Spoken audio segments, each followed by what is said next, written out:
So you're gonna allow me to play my video game then. Look fine, you And know. play my FIFA. That's my self-care. What you do for self-care? You can't find a self-care like cook dinner or something like that. My God. That people care so much. Okay, fine, I'll allow it.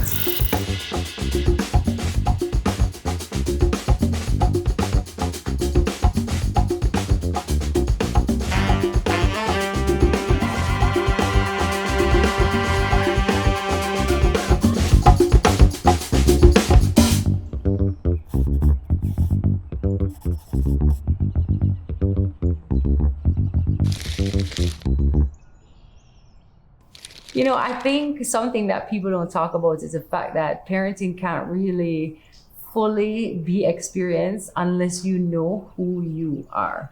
And that's why it's so nuanced as well, because you're in the figuring out of it.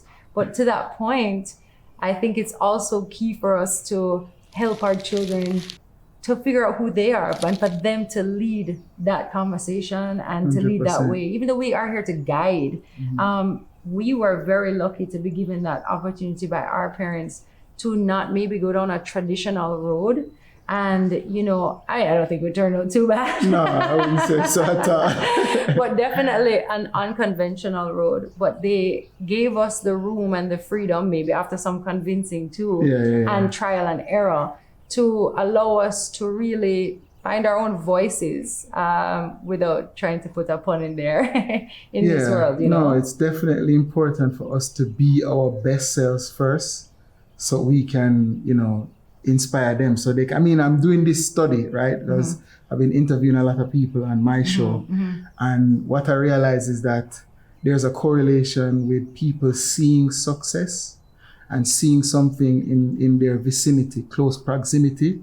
And it's almost like they can tangibly touch it and feel it, and it makes it easier for them to achieve. Yeah. So, I mean, even if you're not the most successful parent, maybe it's the work ethic that you show them from early. They made them understand, listen, yo, mommy work hard, you know, and life is about putting in effort. You know, you teach them these things by virtue of you doing it, right? So I'm even observing your passions. Sometimes something simple as them see you painting in your spare time, singing, playing an instrument. These things are things that go a far way to inspire your children to understand that they can explore their passions and their loves, you know what I mean? Yeah, I think what happens a lot too is that, you know, so many people are so, I want to say like they maybe never got a chance to do what they wanted to. And so they pin their own dreams and goals on their That children. happens a lot. Or they want them to do exactly what they did because it worked for them. And, you know, I think that is such an interesting thing to not do. And to maybe just, I don't know, not necessarily step back, but what is emerging for your child? What is showing up?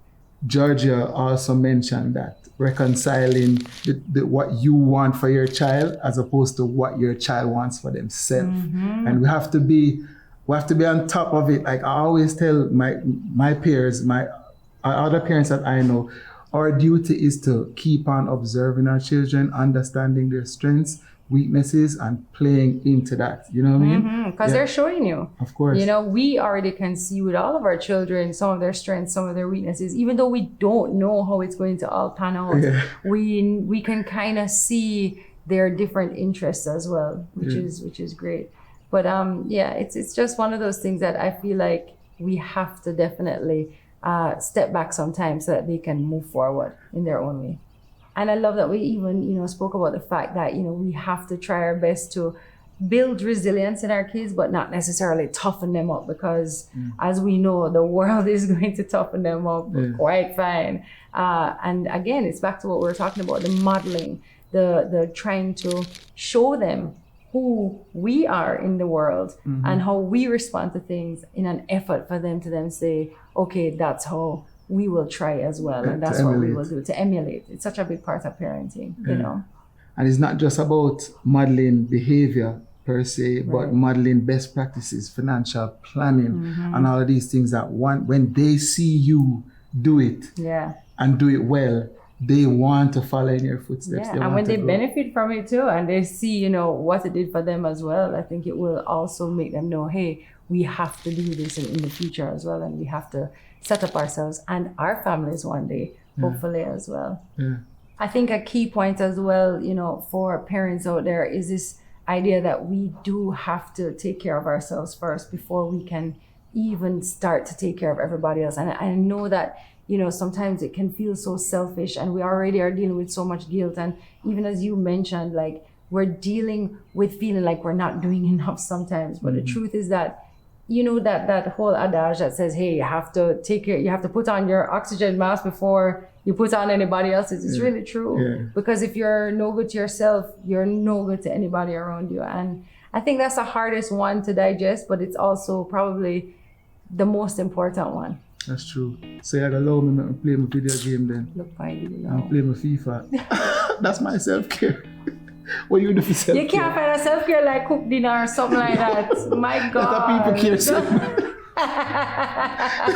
Okay, fine, I'll allow it. What's your self-care? Oh, wait. Or what are you going to put in your self-care regime that, you know, you need it? It's very simple. I know the answer. What? A nap.